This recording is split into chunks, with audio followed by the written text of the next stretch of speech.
बहुत सफल रैली हुई है। बावल के अंदर हमारे रेवाड़ी जिले के इस हल्के के अंदर मेरे को पिछली बार बहुत भारी समर्थन मिला था। जितना समर्थन पिछली बार मिला था उससे ज्यादा समर्थन मिलने की इस बार भी उम्मीद है। और जो यहाँ पर अनाज मंडी के अंदर ये रैली हुई है, मैं समझता हूँ कि जो जोश भरा हुआ माहौल मुझको नजर आया वो पहले शायद दूसरी जगहों के मेरे को जरूरत नहीं आया है, क्योंकि मैंने और कहीं करी नहीं। लेकिन बावल से शुरुआत हुई है और बहुत भारी तादाद के अंदर जिन लोगों ने यहाँ पे लोगों को आमंत्रित किया उनका मैं धन्यवाद करता हूँ, क्योंकि बहुत ही सफल रैली है। कांग्रेस ने 8 उम्मीदवारों की घोषणा कर दी, लेकिन गुरुग्राम सीट अभी भी क्या समझते हैं लेकर डिक्लेयर नहीं हो पाई। अब ये तो देखो कांग्रेस जाने उसके बारे में हम क्या कह सकते हैं, लेकिन कुछ न कुछ तो दिक्कत उनके सामने होगी कि अभी यहाँ का अनाउंस नहीं किया। जो उम्मीदवार उतारे हैं मैदान में उनको किस तरह से देखते हैं, कांग्रेस ने जिनको टिकटें दी है और जो प्रदेश के हालात हैं उनको लेकर क्या मानते हैं? देखो हम तो अपने उम्मीदवारों की तो बात कर सकते हैं, कांग्रेस के उम्मीदवारों के ऊपर मैं टिप्पणी नहीं करना चाहता।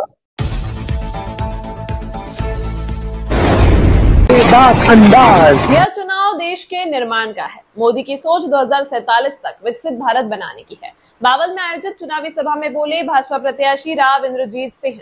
29 अप्रैल को गुरुग्राम में करेंगे नामांकन, लोगों को पहुंचने का दिया निमंत्रण।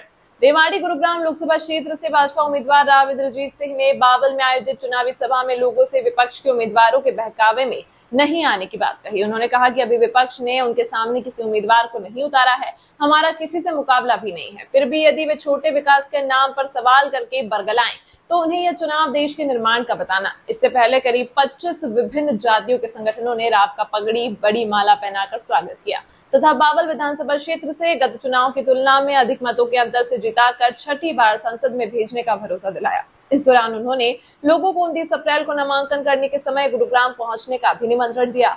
राव इंद्रजीत सिंह ने कहा कि यूं तो गुरुग्राम लोकसभा क्षेत्र के अलावा दक्षिणी हरियाणा सहित राज्य के अन्य हिस्सों से भी उन्हें हमेशा प्यार मिला है, लेकिन चूंकि उनका गांव भी बावल में आता है इसलिए क्षेत्र की जनता ने उन्हें अलग से प्यार देकर उनका मान सम्मान किया है। इसका उदाहरण 2019 का चुनाव है, जिसमें उनकी 90,000 से अधिक मतों के अंतर से जीत हुई थी। उन्होंने विश्वास व्यक्त किया कि इस बार यहाँ की जनता अपना ही रिकॉर्ड तोड़ते हुए उन्हें 1 लाख से भी अधिक मतों से विजय बनाएगी।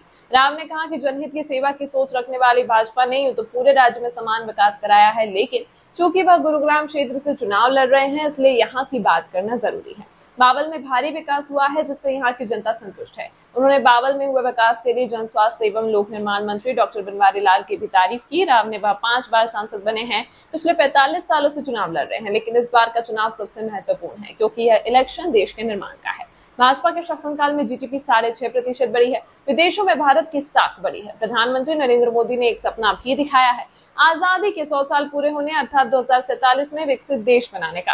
राव ने कहा कि यह सोच स्थायी सरकार व शीर्ष नेतृत्व की है। मोदी को अगले 5 साल और चाहिए ताकि वे आमजन के सपनों का भारत बनाने की दिशा में काम कर सके। राव ने वर्तमान विकास के अलावा भविष्य में किए जाने वाले प्रोजेक्ट को लेकर भी बात की और बताया कि डेडिकेटेड फ्रेट कॉरिडोर इस क्षेत्र के लिए रोजगार के अवसर लेकर आएगा। RRTS के प्रोजेक्ट को न केवल बावल बल्कि राजस्थान के बॉर्डर तक लेकर जाएंगे। राव ने कहा कि मातनहोल में सैनिक स्कूल है, एक और सैनिक स्कूल गोठड़ा में बनाया गया है क्योंकि रेवाड़ी जिले में सबसे ज्यादा सैनिक हैं। उन्होंने कहा कि यह खुशी की बात है कि सैनिक स्कूल से 20 छात्र एनडीए में सिलेक्ट हुए हैं। उन्होंने यह भी कहा कि हरियाणा के इतिहास में यह पहला मौका है जब सरकार ने अधिग्रहित जमीन को वापस कराया है। उन्होंने लोगों से कहा कि वे भाजपा की विकास नीति को जानकर एक बार फिर से मोदी के नेतृत्व में केंद्र सरकार बनाने के लिए वोट करें ताकि इस देश का नक्शा विश्व में अलग ही स्थान पर दिखाई दे।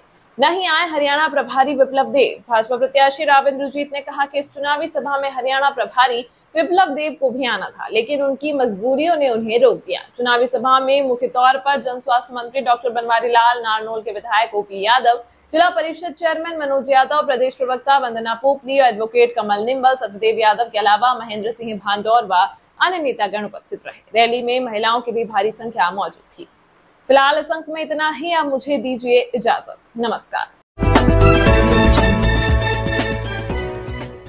दोस्तों, सबसे पहले हमारी खबर देखने के लिए सब्सक्राइब कीजिए मेवात आज तक चैनल को और साथ में दबाइए बेल आइकन।